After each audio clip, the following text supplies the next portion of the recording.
সিদ্ধিরগঞ্জে Madhyapara football টুর্নামেন্টের পুরস্কার বিতরণ অনুষ্ঠানে নারায়ণগঞ্জ মহানগর যুবদলের সদস্য শহীদুল ইসলাম বলেন যে মাদক থেকে দূরে থাকতে হলে পড়ালেখার পাশাপাশি খেলাধুলায় মনোযোগী হলে মাদক থেকে দূরে থাকা সম্ভব। যুব সমাজকে মাদকের হাত থেকে রক্ষা করতে হলে আমাদের প্রতিটি মহল্লায় খেলার মাঠের ব্যবস্থা করতে হবে এবং নিয়মিত ক্রীড়া প্রতিযোগিতার আয়োজন।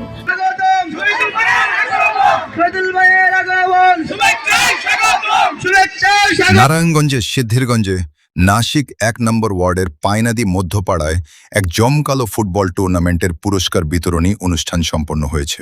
শুক্রবার সন্ধ্যায় আয়োজিত এই অনুষ্ঠানে সভাপতিত্ব করেন সিদ্ধিরগঞ্জ থানা ১ নম্বর ওয়ার্ড যুবদল নেতা এমদাদুল হক মিলন। অনুষ্ঠানে প্রধান অতিথি হিসেবে উপস্থিত ছিলেন নারায়ণগঞ্জ মহানগর যুবদলের সদস্য ও ১ নম্বর ওয়ার্ডের কাউন্সিলর পদপ্রার্থী শহীদুল ইসলাম ভূঁইয়া। প্রধান অতিথির বক্তব্যে তিনি যুব সমাজকে মাদকমুক্ত রাখতে এবং সুস্থ বিনোদনের মাধ্যমে সঠিক পথে পরিচালিত করতে খেলাধুলার গুরুত্ব তুলে ধরেন। অনুষ্ঠানে শুভেচ্ছা বক্তব্য রাখেন জিয়া মঞ্চ নারায়ণগঞ্জ মহানগরের আহ্বায়ক তরিকুল ইসলাম নয়ন।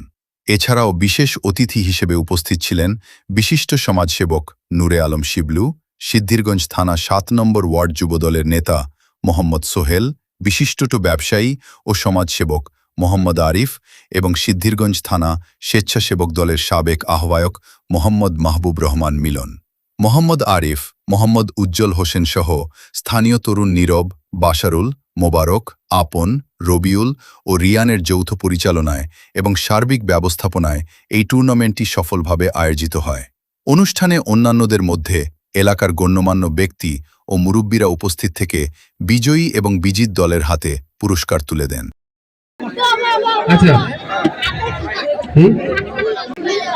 এবং বিশেষ করে মিলন এবং সোহাগ সহ মিলন সোহাগের সহযোগী যারা আছেন প্রত্যেকে অন্তঃস্থল থেকে ধন্যবাদ জানাই যে আপনারা এই ধরনের খেলাধুলার আয়োজন করেন।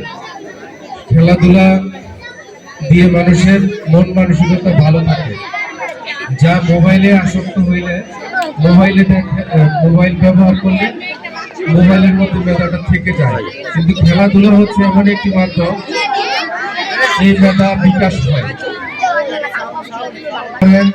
এবং খেলাধুলা যারা আয়োজন করেন তাদের বক্তব্য আমি উৎসাহিত করি যে বেশি বেশি খেলাধুলা করবে। তাহলে কি হয়, দুইটা লাভ, লেখাপড়ার জন্য খেলাধুলা, খেলাধুলার জন্য লেখাপড়া। খেলাধুলার মাধ্যমে মেধা বিকাশ হয় এবং সেই মেধা লেখাপড়ার কাজে লাগানো যায়। এই জন্য আমরা খেলাধুলার মাধ্যমে লেখাপড়াকে এগিয়ে নিয়ে যাব।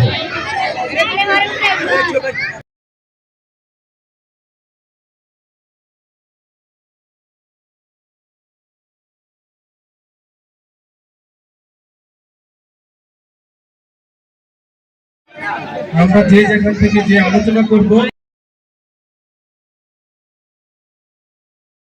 তৈরি করা, ছোট যারা আছে তাদেরকে স্নেহ করব, বড় যারা আছে তাদেরকে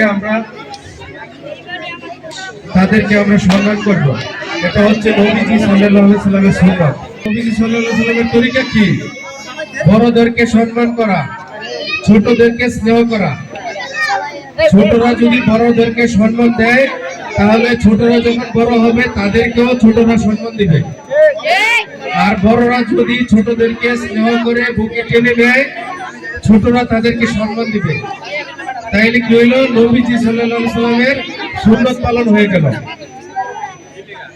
আমরা এখানে যত শিশু আছে প্রত্যেকে ঘরে কিনে দাও, মোবাইল নিয়ে বসবেন না।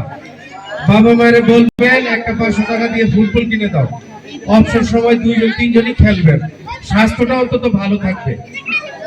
মোবাইলে তো নিজের মেধা, নিজের আলোচনা মোবাইলের ভিতরে বন্দী হয়ে যায়। দুনিয়ার জমিনে আপনার শক্তি মেধা বিচরণ করবে না, মোবাইলের মধ্যে বিচরণ করবে। এই জন্য মোবাইল থেকে বের হয়ে আসতে হবে। যখন আপনি মোবাইল থেকে বের হয়ে খেলাধুলায় আসক্ত হবেন, খেলাধুলায় আসক্ত হলে আপনার মেধা বাড়বে, স্বাস্থ্য ভালো থাকবে, ওই অবস্থায় লেখাপড়া করতেও ভালো লাগবে। আর লেখাপড়া করলে দক্ষ জনগণে রূপান্তরিত হবেন। দক্ষ জনগণ দেশের কাজে লাগবে, বাবা মায়ের কাজে লাগবে, সমাজের কাজে লাগবে। আমরা কি করবো বলতো? খেলাধুলার পাশাপাশি লেখাপড়া করব, লেখাপড়ার পাশাপাশি খেলাধুলা করব। এই ছেলেরা শোনো, শোনো, তোমরা শোনো, কি করবো আমরা? খেলাধুলার পাশাপাশি লেখাপড়া করব, লেখাপড়ার পাশাপাশি খেলাধুলা করব। মোবাইলে আসক্ত হব না, ঠিক আছে না? আর মোবাইলে যদি আসক্ত হয়ে যায়, সেই লোক নেশা ধরে ফেলবে। সমাজে এখন একটা ব্যাধিতে পরিণত হয়েছে নেশা। সেই নেশা খেতে যেয়ে বাবা মাকে জবাই করে মারতেছে, বাবা মায়ের সাথে খারাপ ব্যবহার করতেছে, এলাকার সাধারণ মানুষের উপরে টাকার জন্য জুলুম করতেছে, কারণ তাকে নেশা খেতে হবে। ওই টাকা সংগ্রহ করতে সে এই মানুষের উপর জুলুম করে। আমরা জুলুমবাজ হব? ভালো হব? ভালো হতে হলে নেশা থেকে দূরে থাকতে হবে, কিশোর গ্যাং থেকে দূরে থাকতে হবে। কথা ঠিক কিনা? আমার শরীরটা অনেক খারাপ, তারপরে আমার দলীয় সহযোদ্ধা ভাইরা যখন আমাকে কোথাও ডাকে, আমি সারা না দিয়ে থাকতে পারি না।